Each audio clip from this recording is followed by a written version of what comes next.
get into the weeds of all of these cultural questions and really start to reform institutions in what is quite a heavy-handed way, a sort of centralized way. It's still democratic, and it's still, it's respecting people's individual rights, and it's not going against the law, but it is saying we don't trust the institutions to be neutral. Essentially, I think me and Carl have been also curious as to ask sort of what made you snap, or how did you change your mind? Den unge mand, han revolutionær. The arc of the moral universe is long, but it tends toward justice. How dare you?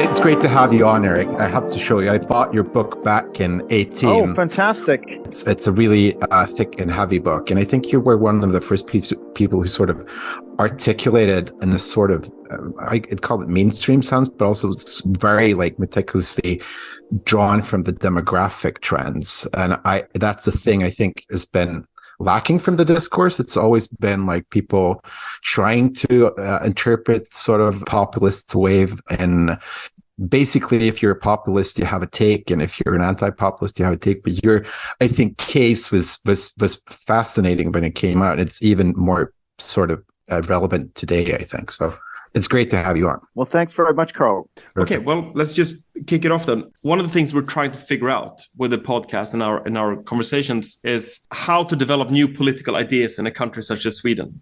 And obviously being a student of political sciences and perhaps populism in particular, what we think of here is the rise of a new kind of populist party or vector in Sweden. And while this can be said to be present throughout all the Western world, what's interesting about Sweden is that you've had this quite overt progressive political agenda that most of the political parties have sort of like wholesale tapped into. Then you have even a lack of a self-understanding of how we can have other political interests in Sweden, of which the Sweden Democrats would be the main vessel for. But now, in a way, it's endemic to all of the Western world. But so for that reason alone, I think it's relevant for us also to get you on, because somehow it feels like as Swedes, we don't really see the forest behind all the trees. Right. But also, I mean, going to you as a person, I mean, you yourself, if we borrow from the dichotomy of anywheres and somewheres, are very much an anywhere yourself, born in Hong Kong, citizen of Canada. I think between your mother and fathers, there's a fluency in 20 languages, so polyglot to say the least. Yeah, not me, but them, yeah. But of course, if you look, obviously, historically, a lot of people who have developed national ideas or nationalist ideas have been people either in the borderland areas or sometimes from mixed backgrounds, or, many examples one could go through. I mean, Eamon de Valera, for example, in Ireland, half Spanish, lived in the United States. Partly that's about when you grow up abroad, you become more aware of nationality, because my dad was in the Canadian Embassy in the Far East. And, nation is not taken for granted the same way it is if you grow up inside a country. So you have to think about it at an earlier stage. So I think that's definitely one of the reasons we see this pattern in history. So I think that partly explains that. As a Swede, that's very fascinating, because I think we have been one of the most homogeneous societies throughout the 20th centuries, and also I think we settled the sort of national identity discussion way back in the distant past. So hence, I think it's fascinating for me, because the modern project in Sweden is also a project that sort of only included ethnical Swedes, and the country was very homogeneous. So when we break into the 21st century, we have this huge immigration that sort of goes on from the 80s, and I think this is one of the paradoxes that's sort of hard to break in Sweden, because as a very homogeneous society, we don't have the sort of ideas of nationality, and we've sort of forgotten them because we did not have any participation in the wars for 200 years. So I think here we have like a hotbed of understanding of the sort of processes that you are so good at explaining. And I think I would like your take on where you can see the difference between sort of the Anglosphere and Europe in that sense. I'm always generally of the view that the Anglosphere is less different from Europe, and in fact, the New World is less different from the Old World than many people presume. So, for example, both the US, Canada, Australia, New Zealand all had quite overwhelming ethnic majorities, which now the difference there is, of course, they were maybe had some contact with difference. And so they were much more self-consciously trying to preserve something. So, for example, the U.S. immigration policy had fixed quotas based on the share of the American population that already existed from about the 1920s to the 1960s. Or you had in Canada and Australia, they were always trying to make sure the immigration was as British as possible, and they kept certain groups excluded entirely.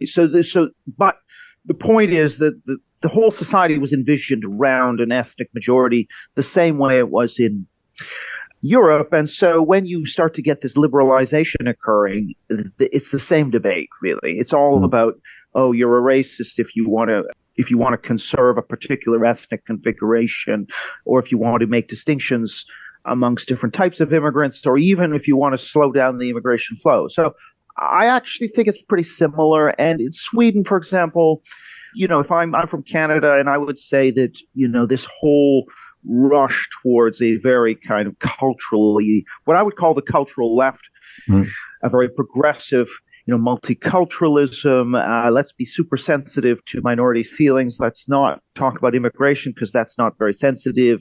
All of that discourse is the same. And the difference, I suppose, is that in Sweden, it's sort of, because of the migrant crisis, I think that's helped to break the spell of this taboo a little bit. It's helped to open up the debate a little bit. That hasn't yet occurred in Canada. It's maybe just starting to happen, but and you see this in Ireland as well, where there also has been no real debate. And now some of these stresses out of that is going to be born probably something that happened, with the Sweden Democrats, the AFD. I see it as very similar sets of processes. I mean, you have studied the Irish situation quite extensively, and I'm thinking here primarily of your book, Shall the Religious Inherit the Earth? And I mean, of course, you grapple with more phenomena there, but basically going into the nitty-gritty of the conflict between Protestants and Catholics. But we're curious in a way of what you described there, if I'm not mistaken, is a desecularization. That is, we've taken for granted that the general trajectory culture-wise in the West is towards more secularism. But if we understand it correctly, what you see is a sort of return of an enchanted worldview or group identity with regards to creeds. Could you speak to that matter? Well, yeah, there's two separate phases. So I did the books on Northern Ireland, and then I did the book on religion and demography, and they're somewhat different, actually. So the Northern Ireland is, you have two ethnic groups, one which is Irish Catholic, the other which is sort of, we'll call it British Protestant, but they're actually quite distinct from mainland Britain. They're kind of an Ulster Protestant group. Yes. Their origins are with Scottish and British settlers into Northern Ireland. And so what's interesting there, what I find interesting, it's not really about religion as it was in the 1600s or even the 1700s. It's much more now about tribe, with religion as just a marker. I mean, you mean they're not Jacobites anymore?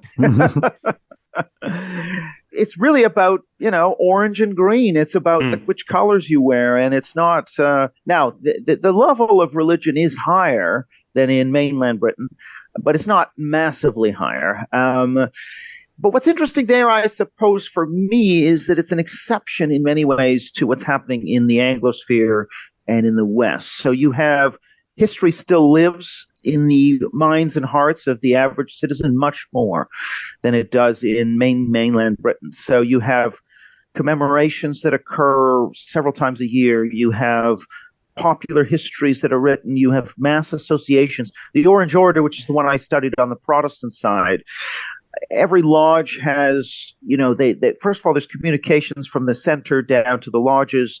They do these reenactments. They have histories so they know the local battle events.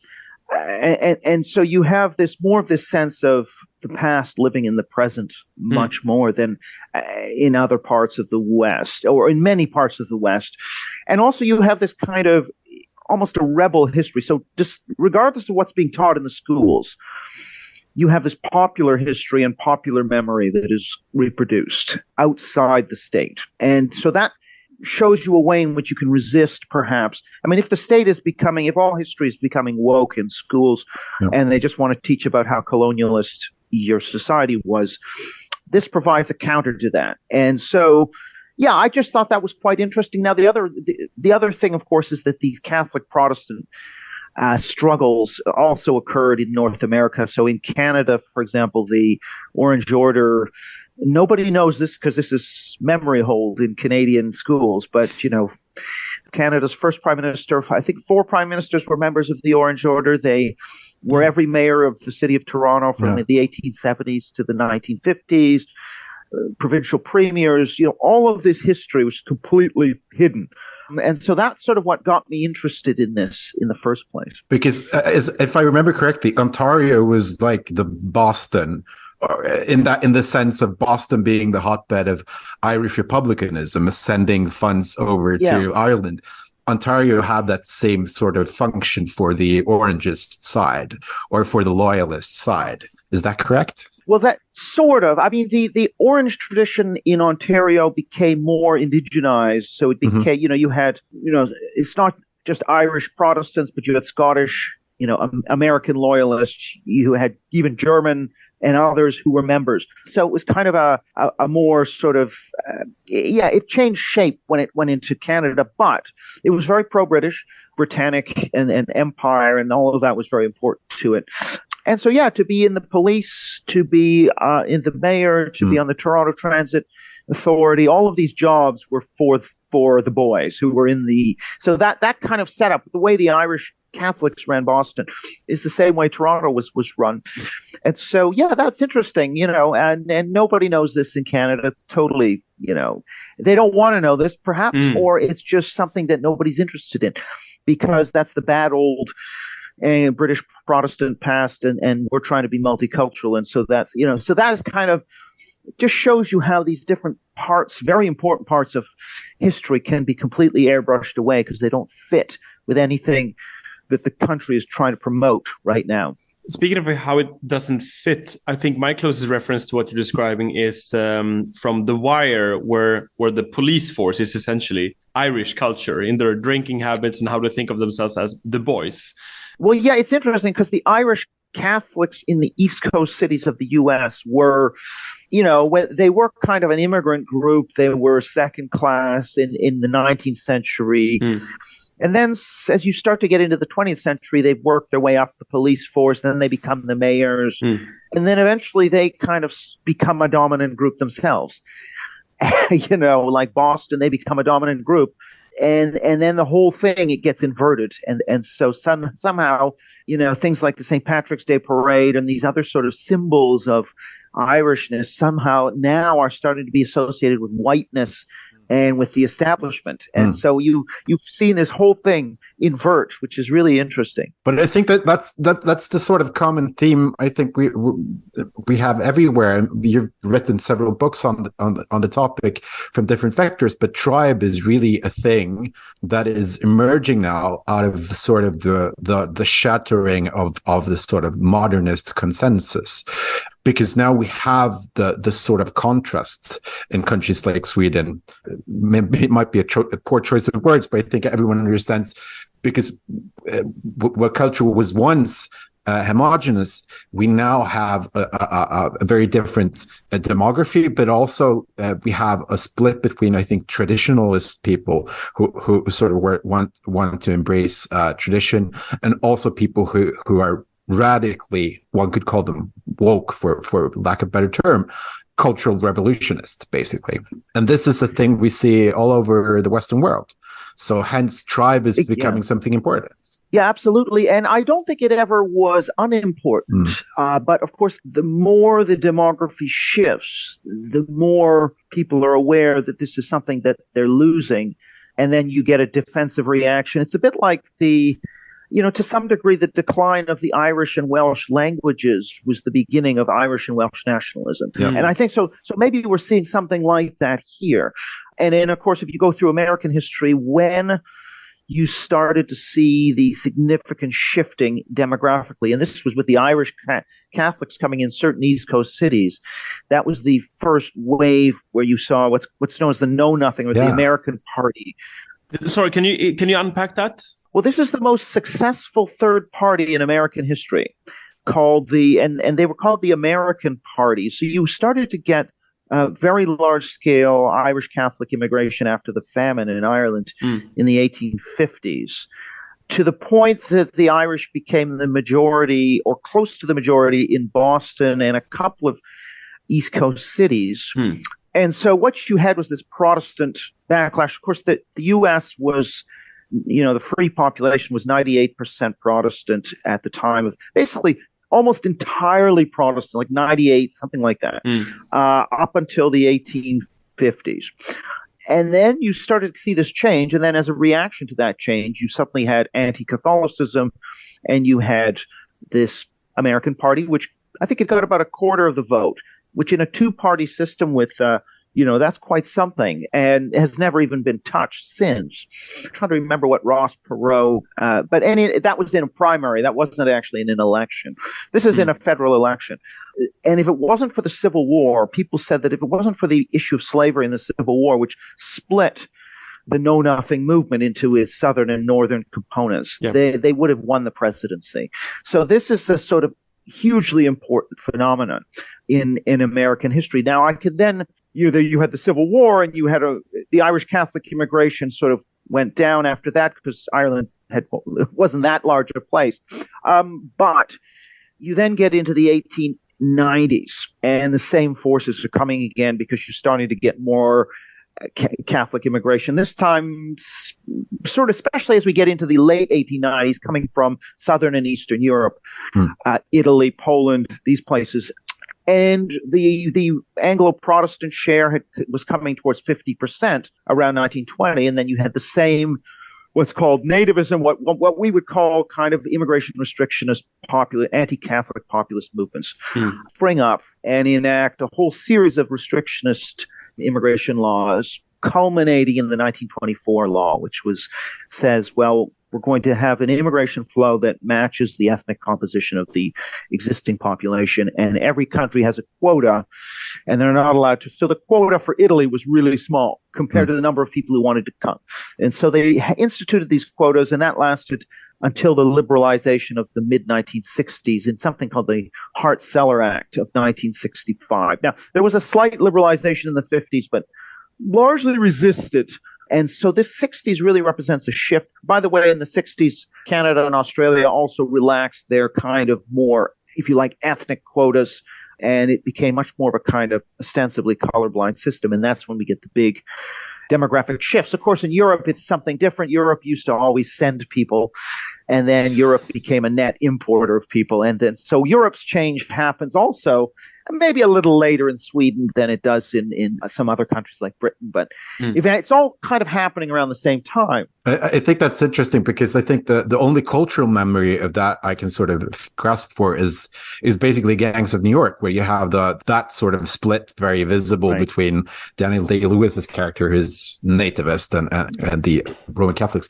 It's interesting because I think, as you said, a lot of things have been memory hold, and Sweden is one of the countries that had immigration restrictions for, I think, the longest time. And in our case, ostensibly in defense of what we call the Swedish system, which was a corporativist system that sort of fused labor and capital, and sort of had these restrictions of immigrations to keep wages for working people high.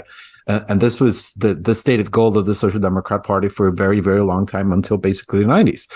But I think as this sort of modernist consensus sort of collapses now into only tribal politics, where we see a sort of the discussion of this is only in the sort of framework of racist versus anti-racist, and either you sort of discuss this sort of as a question of justice, not as policy or as anything else.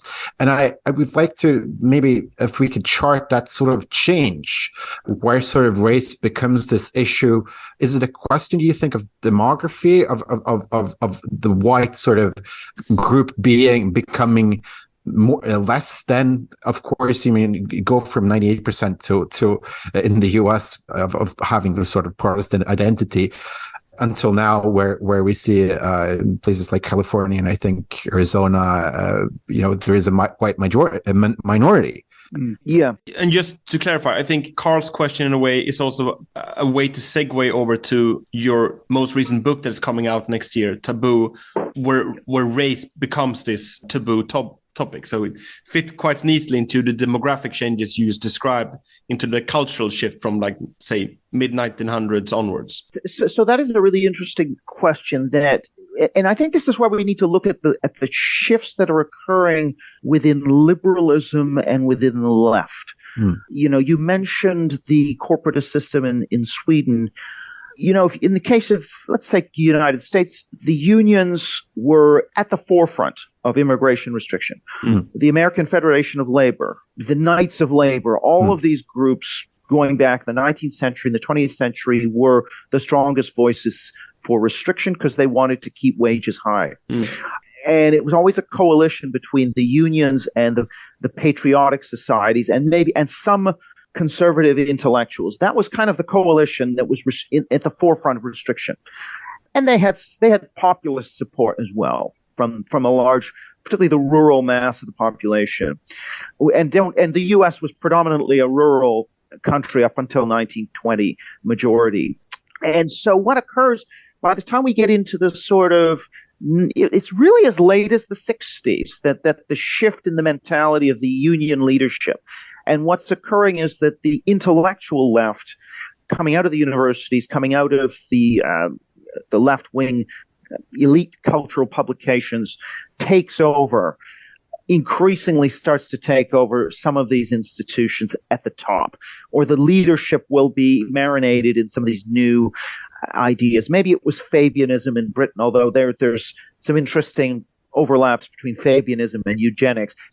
So even like something like, and in Canada, the major left-wing party, the ancestor of the New Democratic Party, some of the people who were important in that party were very staunch immigration restrictionists.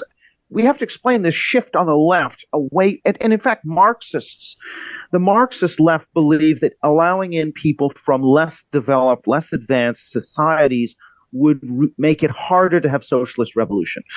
And so the orthodoxy on the Marxist left was also immigration restrictionist. Not always, not uniformly, but generally. And certainly in the case of the U.S., what changes is you start to get a shift on the left starting in at the very beginning in the 1910s, like in the United States in particular, liberal progressivism comes in, and that's a different type of left, but it's the liberal left. That becomes the dominant strain. And one of their arguments as we get into the 1930s, 40s, 50s, they're making arguments around the U.S. should be a melting pot, a plural society, etc. Now, that's only the view of a minority of the population. Harry Truman and the Democrats, when they're trying to open up immigration in the 50s, they're talking about, the Bible says there should be neither Jew nor Greek, and the American Constitution is about we're a city on a hill and a beacon to the world. All these sorts of universalist ideas.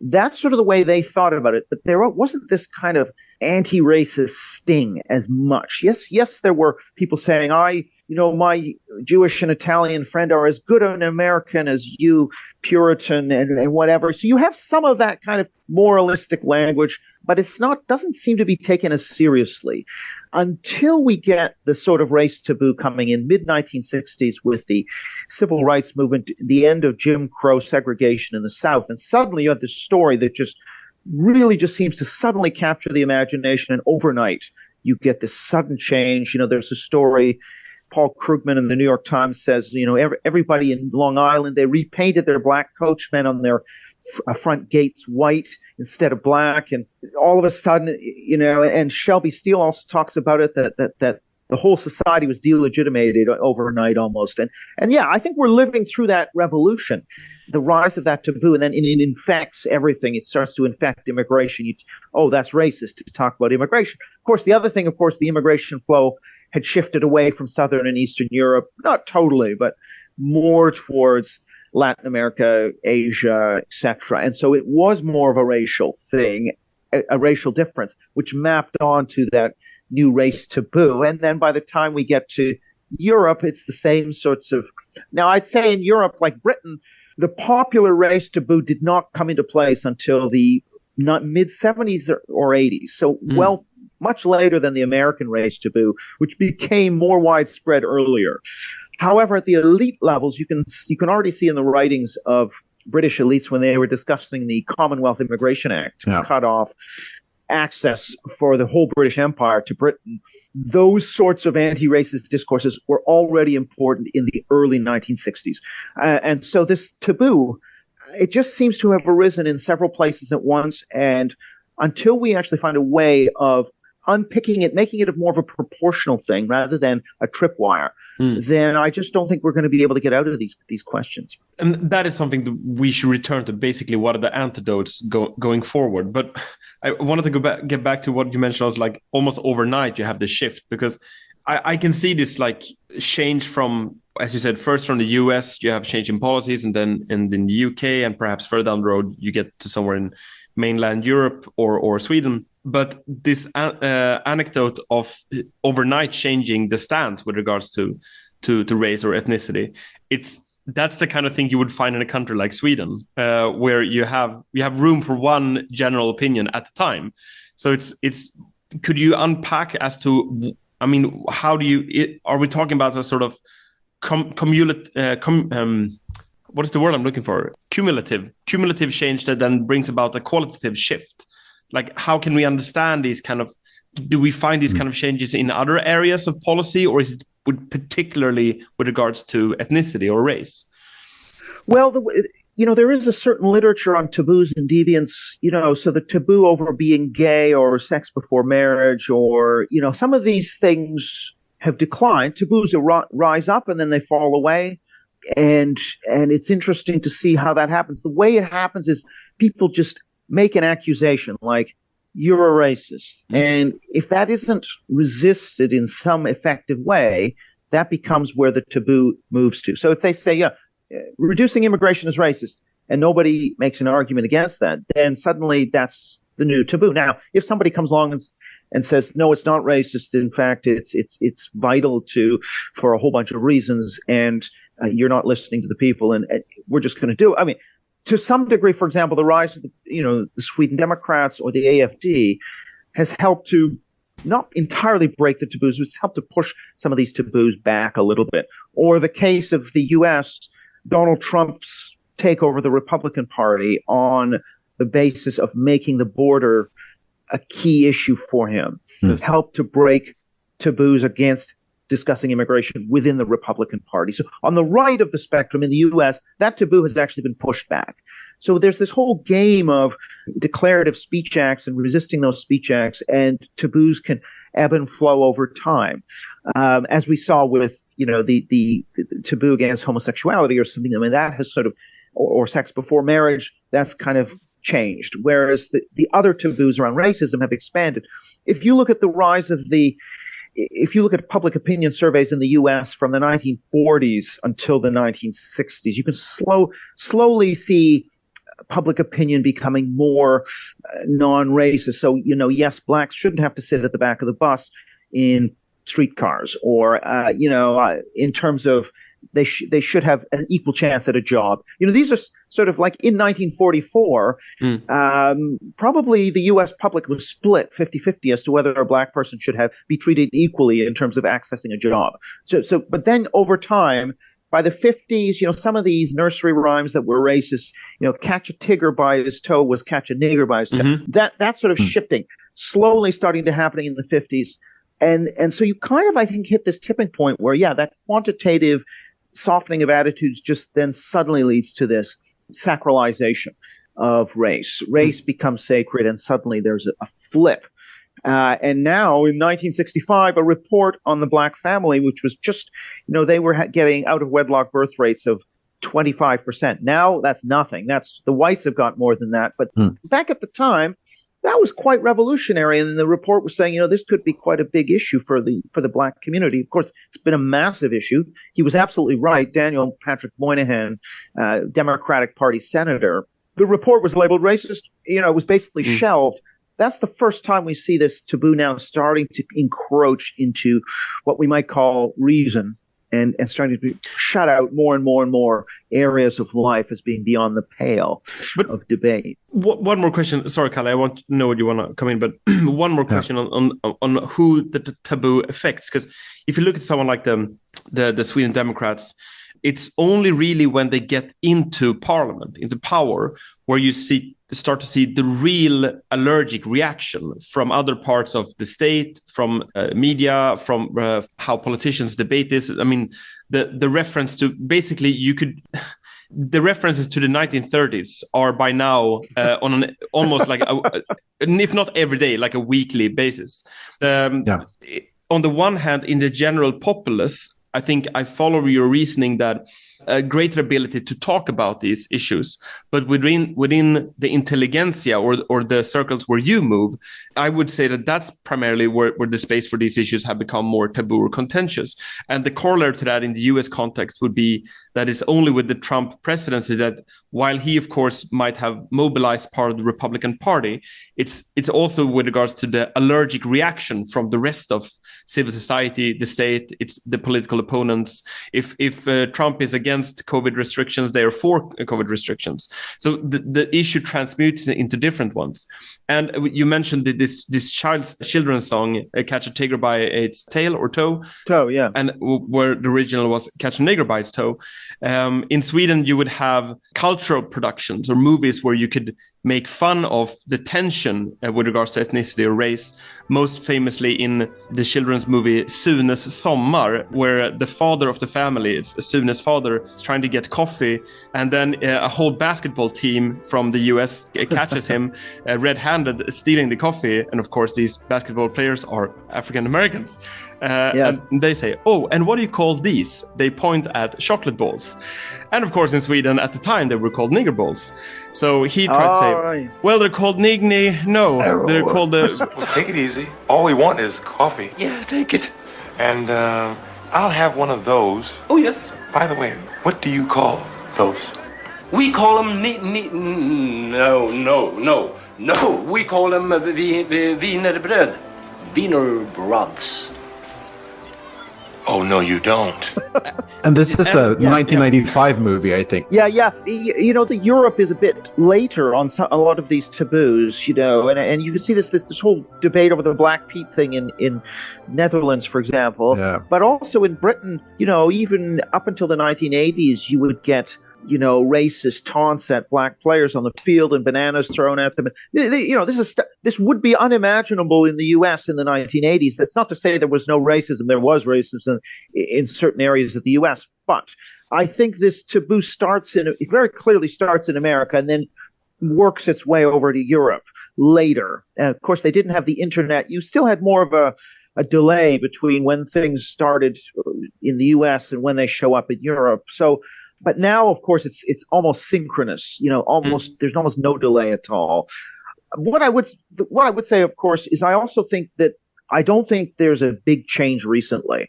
I would say that when I was growing up in the 80s and 90s in Canada, you couldn't discuss immigration either. You were already, that was off limits. You couldn't talk about ethnic change. That was off limits already. And we had, of course, the first wave of political correctness. And so then it was mainly about, feminism, homophobia, sexism, homophobia, racism, the big three. Now we've got transphobia thrown in. And there have been some innovations, but it's largely the same set of ideas. It's just that the volume maybe has been turned up a little bit. But still, I think you have to go further back before you start to see life before these taboos.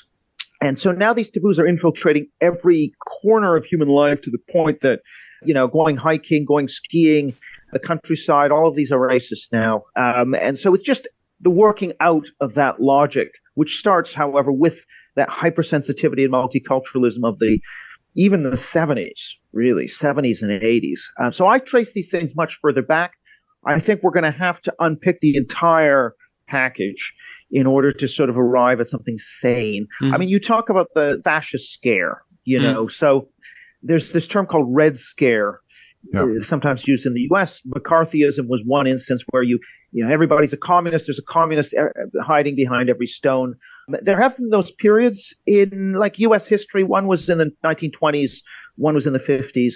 But I think we've kind of been living through this fascist scare for a much longer period of time, and it's been pretty continuous. That all you have to do is say, "Oh, fascist hiding behind that couch," and everybody immediately their mind goes to 1933 and marching with Nazi symbols. And in the case of the U.S., you could see that already. In the late 30s, when you really did have a fascist threat, some of the anti-fascist liberal intellectuals went too far and started accusing people who were just American nationalists of being fascists, and that continued a bit after the war.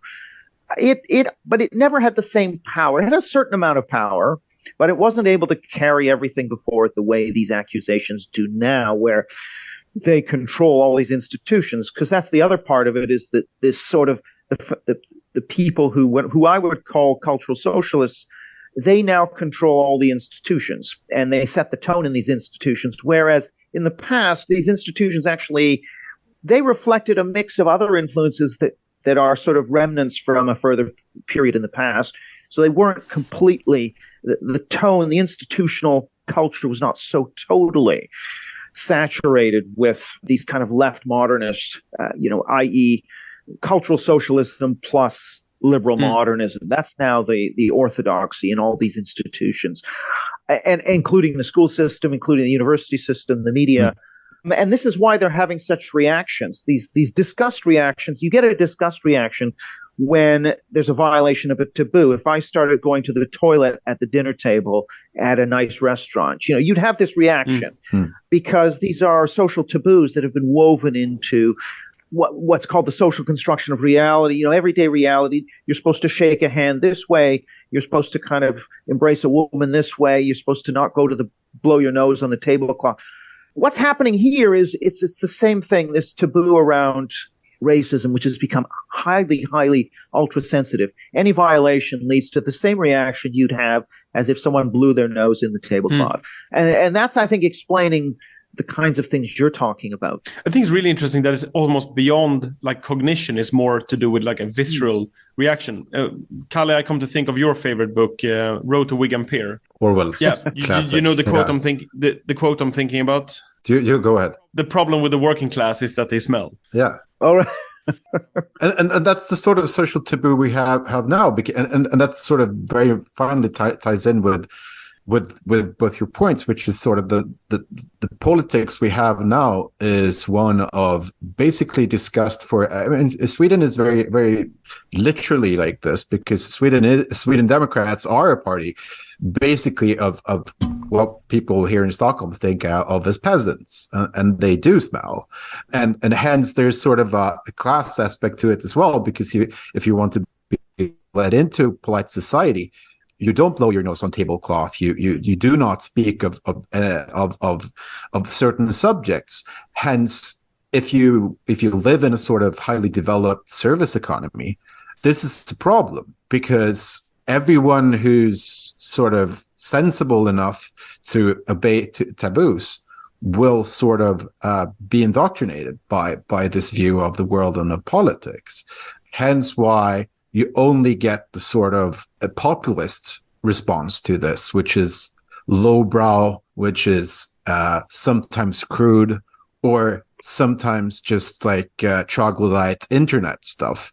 But it is the resistance movement, and hence it's got support everywhere, but it can only be sort of manifested in either sort of a populist fear way of the Sweden Democrats, or of like a guy in a pickup truck on the countryside or on the internet, which is, it's totally fascinating. And it's very much like Victorian Britain in that sense of having these very strong social taboos, but it's now mainly a cultural political thing more than anything. Yeah, I mean, it's interesting, the class and status elements of this. You know, the way I have a little bit of a debate, I suppose, with those who take that more kind of neo-Marxist approach that would say this is really about class and asserting power. It's like class reductionism, essentially. Well, there's an argument. People. Oh, sorry, you cut out for a moment. There's something with the microphone. I think it's. Yeah. Can you hear me or yeah? Yeah, I hear you. I don't hear Eric. If you take out the cord from the computer and put it back in.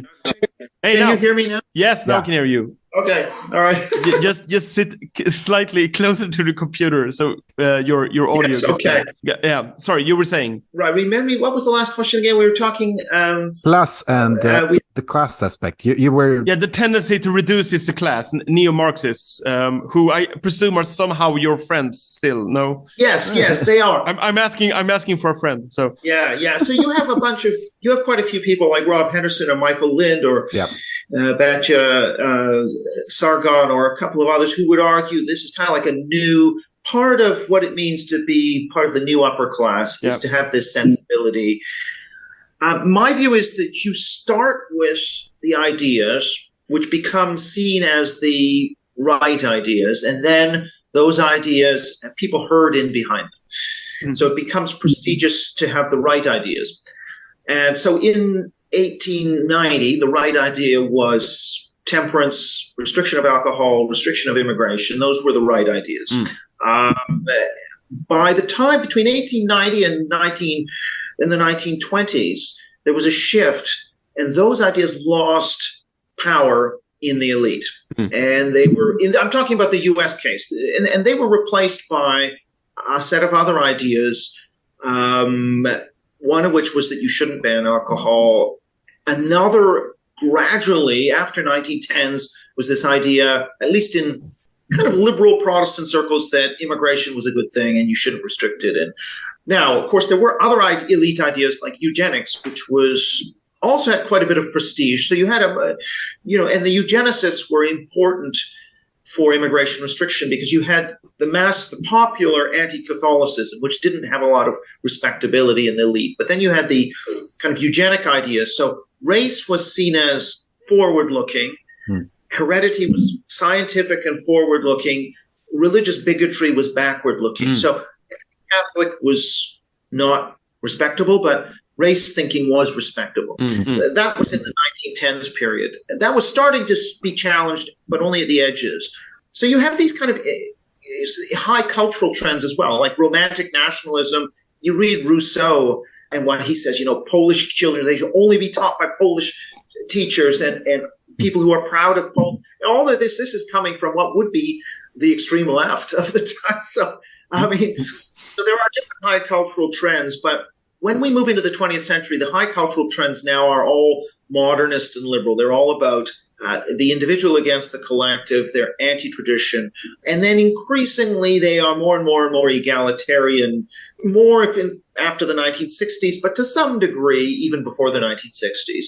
It's just that, again, the dial gets turned up on that. And now, of course, the egalitarianism, cultural equality between identity groups, no race gaps, no gender gaps. That's kind of the dominant way of thinking. But in terms of class, I would say that this tends to follow rather than lead. So the self-interest, the desire to please your customers and clients and staff in your corporation, be a woke corporation, that's all sort of derivative, secondary, once these ideas have attained prestige within universities and within the intellectual sphere. So we kind of have to, I think, to explain. To my mind, the class stuff is less interesting. And also, I should say that, if you looked at the 2016 election, half of college-educated whites voted for Trump. The degree to which income hardly matters for populist voting, class barely matters. It matters a little bit. education matters more, but even education doesn't matter anywhere near as much as, I would say, psychological disposition. So you can be a very well-educated, very well-traveled, financially well-off person living in Stockholm, but if you're psychologically wired to prefer the present to be like the past, you see differences, disorder, you're going to be a Sweden Democrat. And now you may, whether you vote for the Sweden Democrats or not, is not clear. I think if you're a male, you are more likely to vote for the Sweden Democrats, even kind of person. So I think if you looked at the voting for the Sweden Democrats, you would probably find a lot of university educated people in that mix as well. But it's just that the working class are more likely. Okay, but is your point that it's the cultural issues or exposure to multiculturalism rather than economic detriments that is the defining factor here? I would say that's a consensus now in the academic quantitative literature on survey data. There's very, very, very little evidence that your employment status or income class makes that much difference to who you're going to support, and your immigration attitudes in particular. The immigration attitudes are much more linked to psychological dispositions, your ideology, and that kind of thing. So that's fascinating, and I think I saw a quote from you somewhere. The difference. I mean, you talked about the north of England and the difference between, because you have this narrative of populism, quote unquote, of people being, from coal towns in the north, or the old industrial centers of the north, and them being, impoverished by globalization and hence voting for things like Brexit and against immigration, and London being this hotbed of secular intellectual multiculturalism, and really what we should be thinking and talking about is basically the sort of an amalgam of both a sort of psychological character, but also more of a cultural outlook than sort of an economic status, which I find interesting because it's not the narrative they hear. Oh, yeah, absolutely. I mean, if you were to take non-university people without university education who are white, born in Britain, age 45 in London, you take that person and you take the exact same person, 45 years old, born in Britain, white, British, outside of London, anywhere, countryside, small town, north of England, there's essentially no difference in their likelihood of voting Brexit.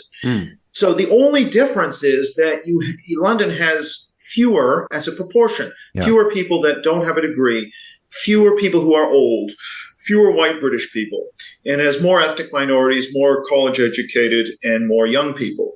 And that is the only reason London voted to remain. And by the way, it voted to remain 62-38. So 38% of London still voted to leave. And all of that is lost. And people think there's something about the cosmopolitan atmosphere of London. From what I can tell, that makes zero impact. Almost zero impact on on people's choices. It's mainly down to these demographics fact. It's just compositional. What are the types of people that live in one place versus another? Coastal towns, it's all old retirees that are all white. They're going to vote, and very few of them have a degree. So you're going to have a different sort of pattern coming. And so it's true that the economically dynamic areas tend to be the multicultural areas because they attract the immigrants. And that is therefore an illusion. So the depressed areas tend to be more homogenous. And so it's an illusion. If you just look at poverty, you can say, oh, well, places that are struggling, left behind, they're the ones who are voting for Trump, for Leave, for maybe the Sweden Democrats. But actually, it's just an artifact of the types of people that live in these places. And so I don't put very little stock in the economics. Okay, so that's an explanation, but it's also very sort of negative for people who are positivist in the sense of there's a lot of still going around the free market types who are like, no, but there is no real problem here because the only thing is that we need more GDP growth and we need more, like if these people had X amount of money more in income, they would obviously see sort of this in a different light. And the problem is always people who are conservative, who are, they're not as progressive in their outlook. And actually, like, this seems to not be as mutable as these people seem to believe, because there's a lot of people who sort of put stock in I mean, traditionally conservative values. And I don't say that as like a political term, but more as the psychological outlook of a person. Yeah, I think that the economic explanation has very little behind it. And in fact, I'd even go as far as to say that when times are good, people worry less about the economy, and immigration has a chance to become a more important issue for elections. Mm-hmm. If you look at the post-2014 populist moment, this was after the 2007-8 financial crisis. You can take a natural experiment. 2007-8 financial crisis, 2015-16 migrant crisis. Which one led to a big jump in populist support? It's the 2015-16 crisis. 2007-8 had zero impact. And so, and I think and in fact, I'd almost argue the reverse. Like when things started to get better, that's, as we get into the later, 2009, 10, 11, 12, people are worrying less about the unemployment and the economy. And then suddenly immigration is rising, terrorism is rising as a concern. And then once you get those issues rising up people's priority list, that's when you get populism. So that's why I would say if cost of living becomes less important, if Russia and Israel become less important, then I would predict we're going to have more populism, not less, because there will be more space, more oxygen for immigration as an issue, integration as an issue, to rise up the political agenda. So actually, if anything, I think we're probably just give me one. Can I? Go ahead. Yeah, do it. Hi, James. Yes. Yeah. I believe it or not, I'm actually in the middle of a podcast, but I will be done in about. It could work, or if it doesn't, okay.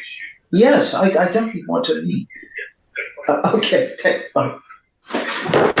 Sorry about that. That's actually great content. Okay. But to take Carl's point that in a way both neoliberals, neo-Marxists would, in that sense, have an too great emphasis on economics because they think that would also okay, it's a problem, we can also solve it. What we're discussing here is that not just things get better, they get worse when they get better, so to speak, in the terms of polarized debate.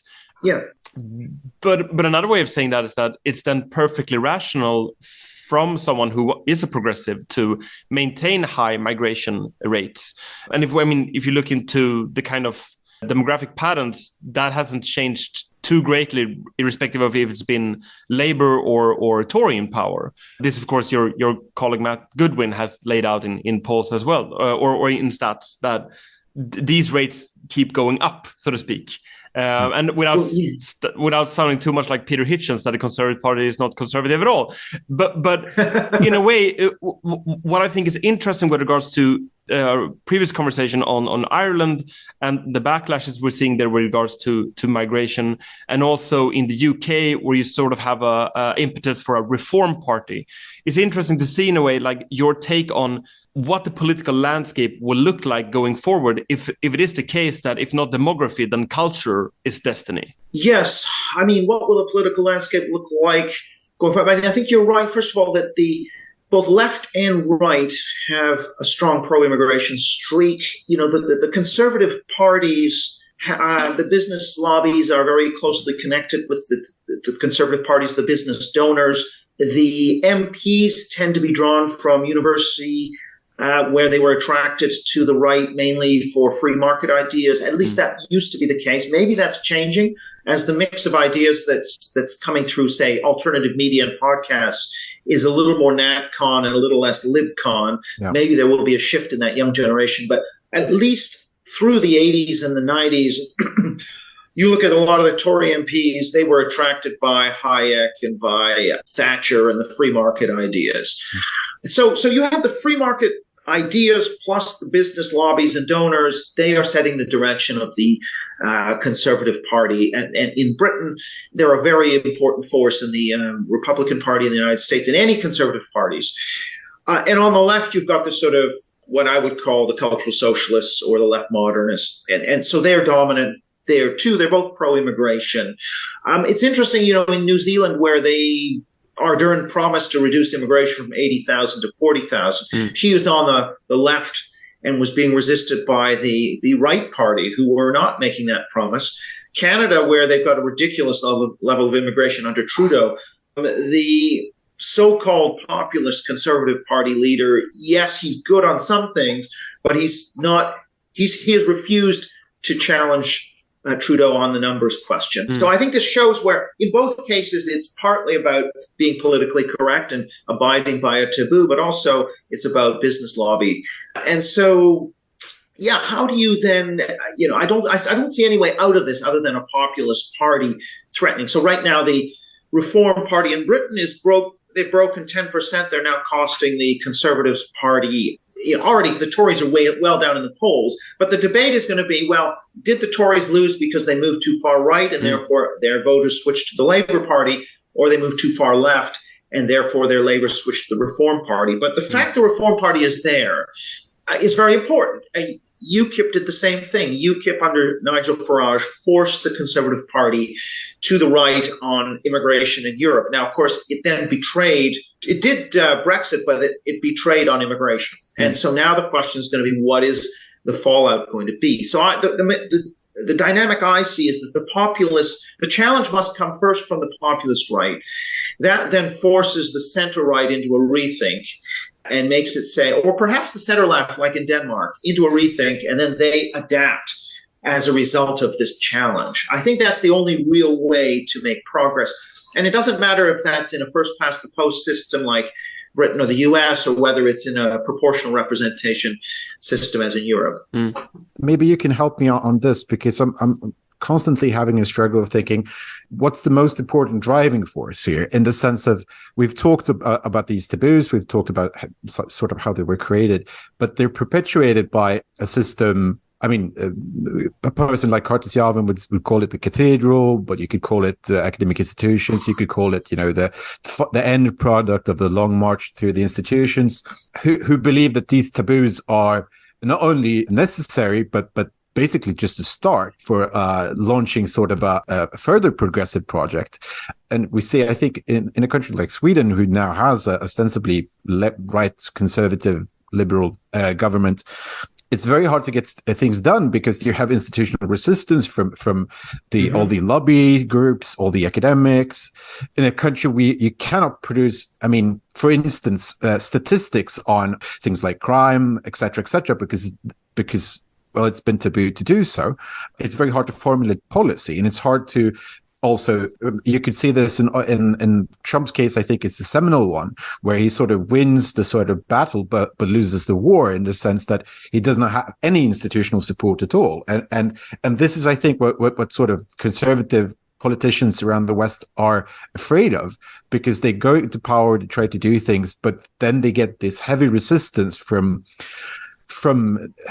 Johan would probably call it the deep state. I think that's the blob. The blob. The blob. We call it the blob. The blob is great. It's a great term. The blob is a good term. But what I would say is, this is kind of, I think, going to be the next big challenge for the NatCon populist right, is to say, well, how are we going to break the power of the cathedral? Now, I'm more optimistic than some. I think that we haven't even begun.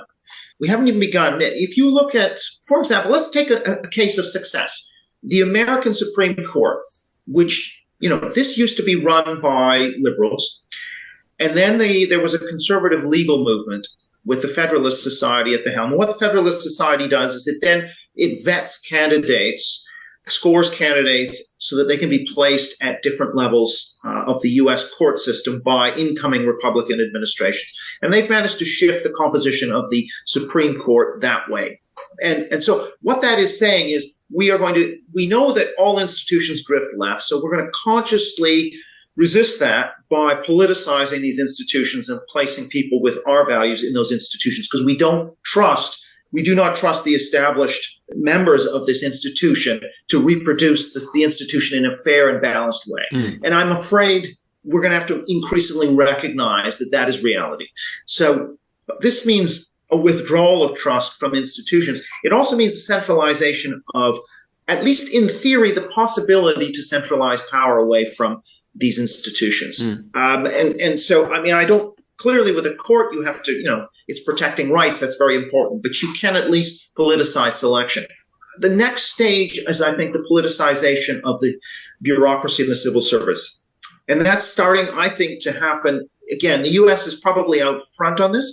So the Heritage Foundation has now been developing with about 75 organizations this database of tens of thousands of potential appointees for the U.S. government. And they were unprepared last time, but this time round, what they're going to do is essentially try and almost invade the federal government with these appointees. In order to do that, you have to set the legal landscape so that you have to be able to fire people. You need to change the laws first to allow you to fire people, to allow you to shut down certain bureaus and agencies and create new agencies. There is a whole kind of battle plan there that needs more thought. I think it's doable. It's going to be a kind of revolution where you are making political appointments. So this idea of a neutral, non-political institution, I think that's been proven false because of infiltration and corruption. Pretty well naked ideological corruption, even though it goes under the euphemism of just being nice and tolerant and whatever. It's not. It's actually importing very radical ideas and political biases. So what's going to be needed is very hands-on reform of all of these institutions, enforcing political neutrality, including all public buildings. We're not going to do any flags other than the national municipal flag. So no pride, no Black Lives Matter, no special this day, that day. All of that can be removed. You can enforce political neutrality and non-discrimination in hiring. So remove all of the politics out of any public funded institution, including schools. I think you can do it. All of this is starting to happen. Ron DeSantis is probably the leader in the U.S. case. I think that is going to be the next phase of trying out these tools to see what can be done to change the character of the blob or the deep state. I think that hasn't been tried. I think it's been all talk. The right has essentially given in. If you look since Reagan, for example, Reagan tried to roll back affirmative action, tried to change the teaching of history in the U.S. Those battles were won by the other side. The other side had the stamina. Whereas all of the right-wing lobbies, guns, abortion, those are the things low tax. Those are the things the right-wing lobbies paid attention to between elections. We're actually going to need lobbies that pay attention to issues like immigration, like wokeness in the civil service, and political bias in the civil. We're going to need lobbies that score MPs on how well they're doing on that, get them to sign pledges. All of that stuff is going to have to happen in between elections in order to hold their feet to the fire on these sort of more NatCon type issues, because it's not enough just to have an election every 4 years. I mean, to give Reagan his due, he did get rid of the solar panels on the White House. All right. but I think this is where we should actually pivot to your own work now, Eric, with regards to the Heterodox Social Sciences Center that you're building up. Because what you describe now in a way or laid out is a numbers game where evidently there's fewer conservatives within higher education, and several of them are either being pushed out or leaving themselves. So I wonder, with regards to everything you just detailed, which is essentially or ostensibly a sort of warlike situation with regards to the regime of government as of the moment, and regime here including, of course, not just specific party, body politics as in body in a very state-like way. But what are the mechanisms that you see going forward, both regards to your own work and how that can be scaled up? And in a way now we are moving to a close, but I think it touches on how you end Taboo, the book that's coming out next year, on what are the antidotes, the actual remedies that one could put forward or commit yourself to. Well, yeah, I mean, I think there's really two approaches. I mean, one is setting up new institutions, and I'm involved in doing that with the Center for Heterodox Social Science, where we're going to do alternative social science. And so I've got a course on woke, for example, which is 15 weeks open to the public. I'm launching that in January. And if you go to my Twitter, you can see on the pinned tweet that's available. Now, that would be one example. So you can do that. But I think there are only certain fields where this is possible. Media is probably the most open to new entrants. The barriers to entry, as long as they don't censor and demonetize and do all the other tricks that some of the other social media platforms do, it's a more wide open field, and you can get existing legacy media challenged a little bit more, perhaps less so on the television media side and more so on the print side. However, it's much more difficult at universities. I'm at the Buckingham, which is the only university out of 181 where free speech is tops and social justice is subservient. Although there's still, you will see pride flags, you will see other things around the campus. It's still largely, probably leans progressive in any case, but it's the only institution. University is very difficult because you have alumni, you have reputations. Those rankings change very little. It's very hard to set up new institutions. I know the University of Austin has set up, but it's very difficult to challenge the hierarchy. And so in many cases, you can't create a new civil service. Now, you cannot. So what I would say is, I think that the biggest thing that needs to happen is not so much, yes, we need to try to do an alternative media. I think it's harder in movies, perhaps, although I know Daily Wire is trying to challenge it. But I think taking over the existing legacy institutions or reforming or challenging them is very important. So I think actually the biggest part of what we need to do is to try and reform the Blob, to try and reform public institutions. And I think a good analogy for this is, if you compare what Elon Musk has done with Twitter, now X, to what Gab and Parler and some of these newer sites, free speech sites, were able to do, Rumble and so on, I think there's no question that Elon Musk's takeover of an existing kind of legacy, if you like, institution has had a much bigger impact.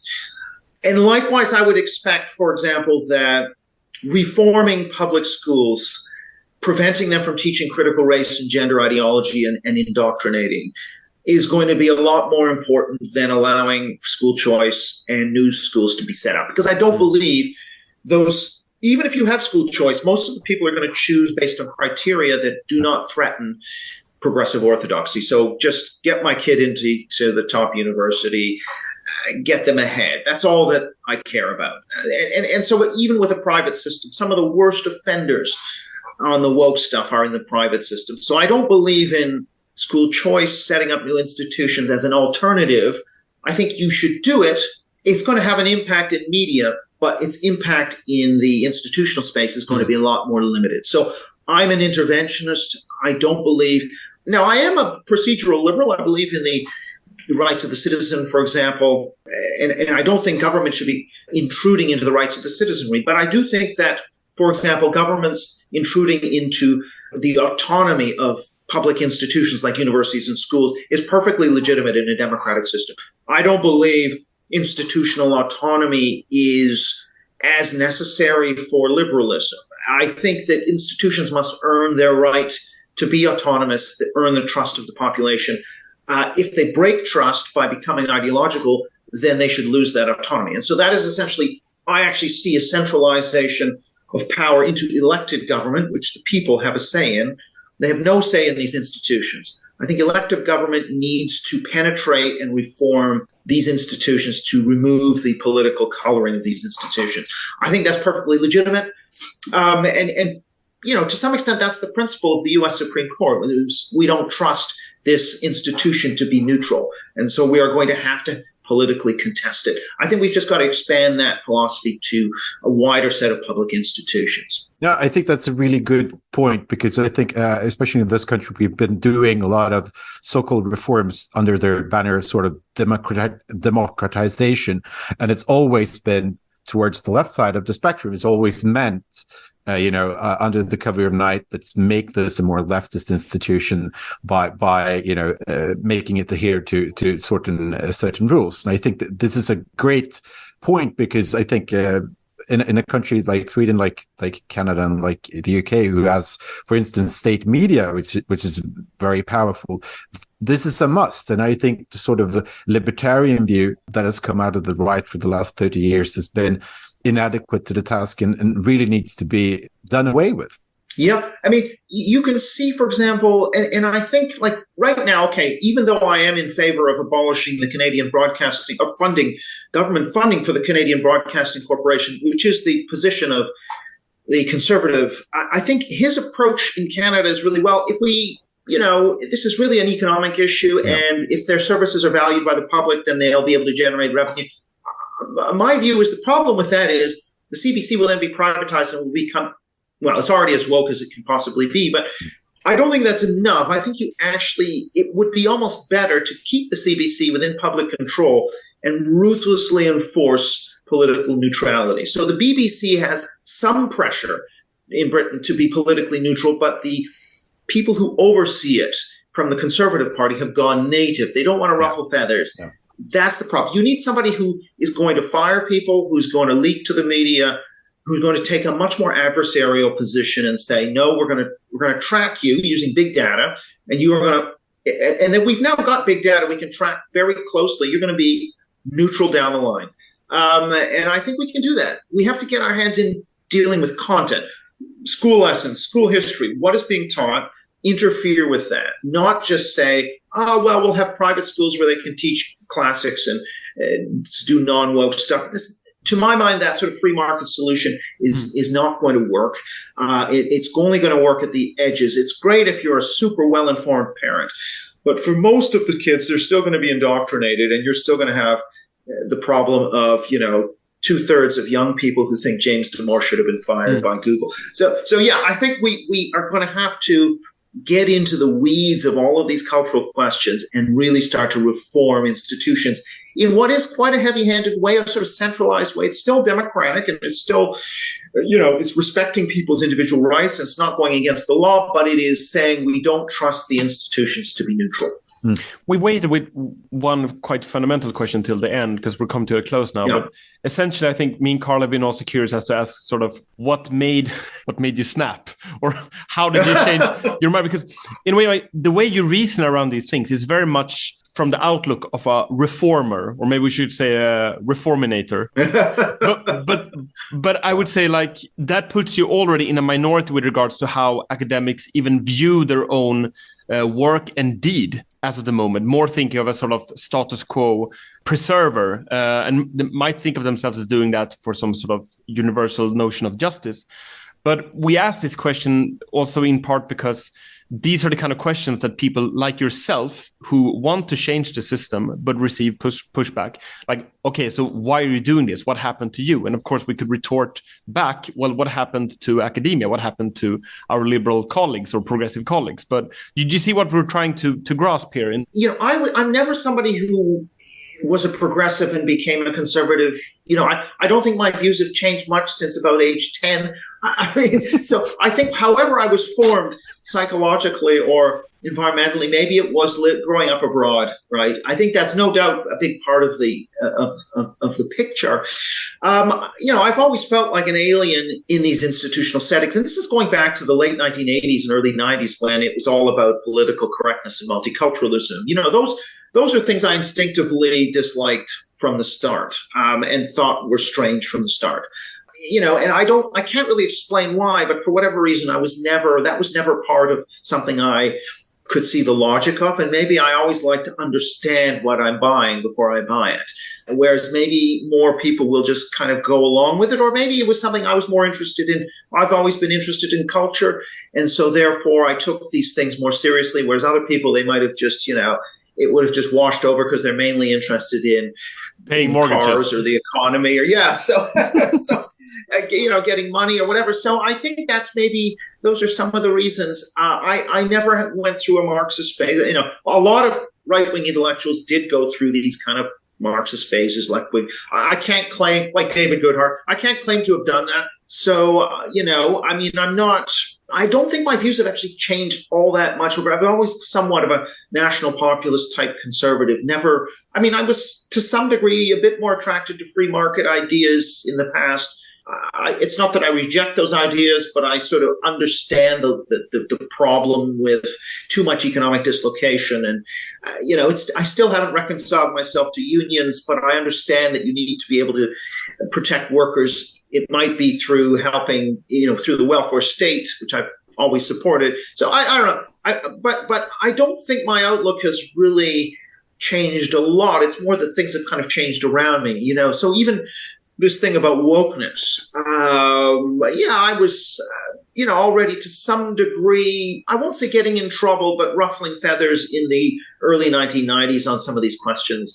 So it's not as though I just think that we're living through a period which is not really that different from 30 years ago, at least in the intellectual level. It's just that there's been perhaps a deeper penetration and intensification of these ideas in institutions. Yes. As we started out with, me and Carl, this is part of some kind of change also when we tried to start working also with private actors in changing the outlook of the corporate leadership. That's exciting because, the private sector side of this, I tend to think that they follow trends, but I also think there may be some role for certain kinds of government regulation around, especially if there's cartel-like behavior around having to have the right values in order to have access to markets. And I think there are perhaps places where you could have political neutrality enforced from a regulatory regime as well. I think also me and Johan see, I think we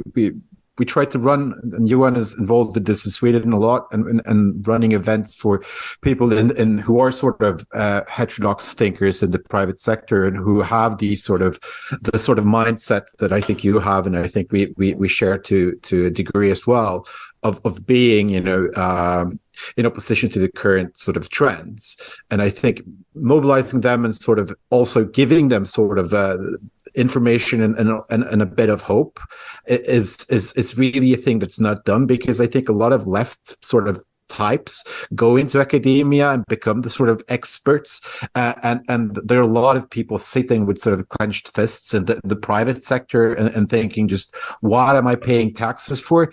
But these people need to be mobilized in a sort of intellectual sense, not only to be economical conservatives, which they sort of naturally are in many cases, but also taking an interest in what's really happening in government policy and the broader culture. But it's also playing the numbers game, that if you want to build this alternative administrators, essentially, you need to go into some sphere that is relatively healthy, which the private sphere is in terms of having to be competitive at some level. And the general populace in this regard is not woke, but it rather like the administrators, the manager class is the one that's the problem here. Right. So by working with people whose main mindset is production as opposed to control, then if you can develop the intellectual non-binarism among them, then you have like careful with that term non-binary. But like then you have an alternative elite to supplant the previous one with. We're trying to build some kind of a class coalition in that regard. Or trying to, starting with the university chapters, and getting people a pipeline of talent, all of those sorts of things which the left is so good at, is probably something that we're going to have to do. Yeah. Okay, that will have to be the concluding comment then. Thank you so much, Eric. Okay, thanks, Johan. Thanks, Carl. Thanks very much, you guys. All the best. Yes, take care. Okay, take care.